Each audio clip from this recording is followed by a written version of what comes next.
one of the big questions has been, what will happen with James Gunn? Sorry, Snyder Bros groupies, but the news of today, James Gunn will be staying with a buyout of the WB. No, Snyderverse, no problem. Will James Gunn still be the head of DC if Apple gets it, if Paramount gets it, whatever? Now, I did a topic on this a little while ago where I gave 3 reasons why he could not be there anymore and 3 reasons why we should expect him to be there. And amongst the reasons why I believed it's possible that once Warner Brothers gets acquired, that maybe James Gunn doesn't keep his job was because sports analogies, when a new GM comes in, sometimes they just want their own people. They just want it to be their regime. They want to, clean house a bit and install their own people. Nothing wrong with that.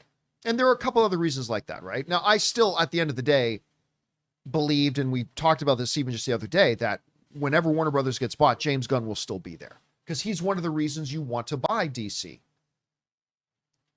Well, at least for one studio, it sounds like if they get Warner Brothers, unless James Gunn wants to leave, James Gunn is still going to be the head of DC. As it's being reported over at Bloomberg, that Paramount plans to keep Warner Brothers largely intact, and they get more specific when they write the following. Paramount Skydance Corp plans to keep much of Warner Brothers Discovery Inc. intact if it merges with the rival film and TV studio, a decision that may help address worries about job losses and production costs. David Ellison, Chief Executive Officer and controlling shareholder of Paramount, wants to keep the creative teams of the 2 studios while consolidating some of the marketing and distribution, according to people familiar with his plans. Okay, look. When they say he plans to keep the creative teams of the 2 studios intact, I have people that I know at most of the studios. Doesn't mean I have close relationships with them, but I know most people. And a lot of times when something comes out, I will fire off emails asking for clarification. 7 times out of 10, they don't respond. 1 time out of 10, they'll say, I can't address that. And maybe about 15, 20% of the time, they'll actually give me an answer. I know a couple of people over at Paramount, and to which I wrote, I quoted this article out of Bloomberg. I says that Ellison plans to keeping the creative teams in place. And I specifically and directly asked, does that include DeLuca and Abdi, and does that include James Gunn and Peter Safran? To which they gave me a simple response. Yes. Yes. So, I mean, to be fair, that's fairly clear in the article. I probably didn't even need to write and ask, but still, I did write and ask for clarification. Is Ellison's plan of keeping the creative teams in place, does that include DeLuca and Abdi, which you and I, Rob, would have been shocked with the winning streak that DeLuca and Abdi have been on if anybody got rid of them. Also, not to mention, David Zaslav just gave them a massive new contract to ensure and guarantee their positions there. And also, they're old school. I mean, they go back decades now in terms of, Mike DeLuca started out cutting his teeth at New Line in the 80s.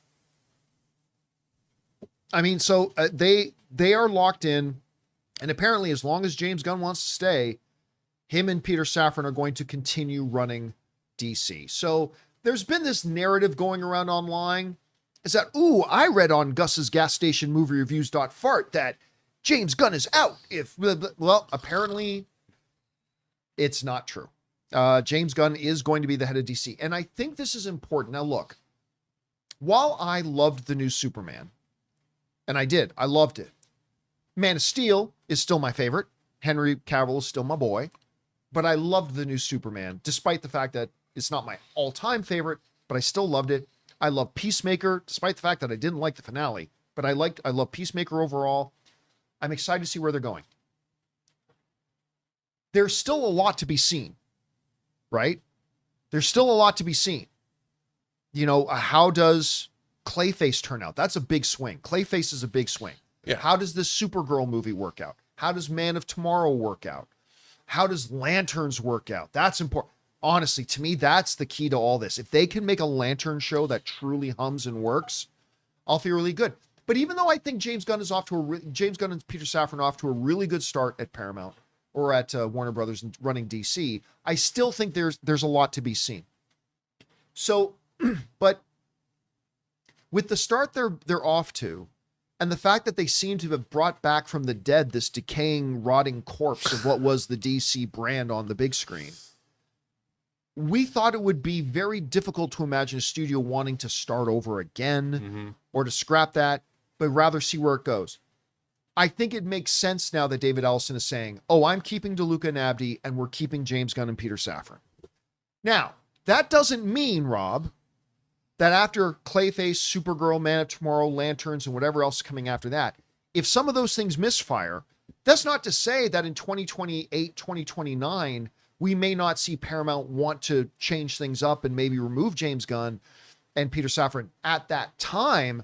But it sounds like for now, they're like, no, the smart play here is to keep going with James Gunn and Peter Safran. They've resurrected this brand. Why would we not? Rob, I'm not surprised to hear this. I know there will be some people online who will be surprised to hear this and will probably deny its validity, but you hear this. Does this make sense to you? Are you surprised, pleasantly surprised, not surprised at all? What do you think? Well, you know, a lot of the time when you hear about corporate mergers and corporate takeovers, the new overlords want to put their people in place, their loyalists, whatever, and get rid of the old guard, which I totally understand. But in this case, when you have creators and studio executives, what are you going to do? Go look for people? Tell me who's better than Pam Abdi and Mike DeLuca with their experience. There are very few people on planet Earth who do have that experience. I mean, Mike DeLuca was at New Line when Lord of the Rings was made. Yeah. You know, he was there when the Nightmare on Elm Street franchise, was winding down and they were looking for something else to do. I mean, he's been there for a long time. And so why would you get rid of that experience? I mean, yeah, is it expensive to keep that knowledge around? Yes. But what Hollywood really needs is institutional knowledge. And I think James Gunn, you want to look back at his career. Look, he's been making movies. He's been making movies since the 90s. He's working on his third decade of making films. And whether you like his DC Universe take, you can't deny that he's done things like the Guardians of the Galaxy movies are a great, successful trilogy for Disney, $2 billion plus franchise. You look at his indie movies like Slither and Super, both $3 million movies that did well. He's produced other really interesting stuff. He was a studio writer on things like Scooby-Doo. I mean, the guy's got incredible experience, knowledge of how to work in Hollywood. You know, you don't get rid of people like that, especially when they're making you money. And especially when they're in the middle, like it was pointed out, Warner Brothers is building. I think you said it yesterday. You know, they built up, or you said it. You talked about the stock going up to $75 million. And it's like, or 700, whatever it was. It's gone like up. 75 million. 75 million. I mean, you don't do that. And you keep it intact because that way you don't have to, you hit the ground running. The merger takes place and you don't miss a step. It's great. I think it's what they're doing is great. The only thing that worries me is the political machinations behind the scenes of these two companies coming together and owning TikTok and all that. I think that's concerning overall in terms of wanting to keep democracy going. But in terms of keeping movies going, I think it's a good plan. Yeah, I mean, it's something you have to. And you know what? I don't doubt for a second that if Apple ends up winning this battle and gets Warner Brothers, they're going to keep DeLuca and Abdi and Peter Safran and James Gunn. I think if Amazon wins this battle, they're going to keep those four. Yeah. I think if NBC Universal Comcast wins this battle, I think they're going to end up keeping those four. It's the template. Yeah, I mean, especially, you don't do another DC reboot right now, especially when the one you're doing is working. Because what they've done has been far more successful than anything DC did in the previous crop of years. So it's going to be interesting to see how this all works out. But guys, a lot of uncertainty still surrounding the Warner Brothers takeover, but it looks like one thing is kind of locked. On the studio side, on the Warner Brothers studio side, you're still going to have DeLuca and Abdi. On the DC studio side, you're still going to have James Gunn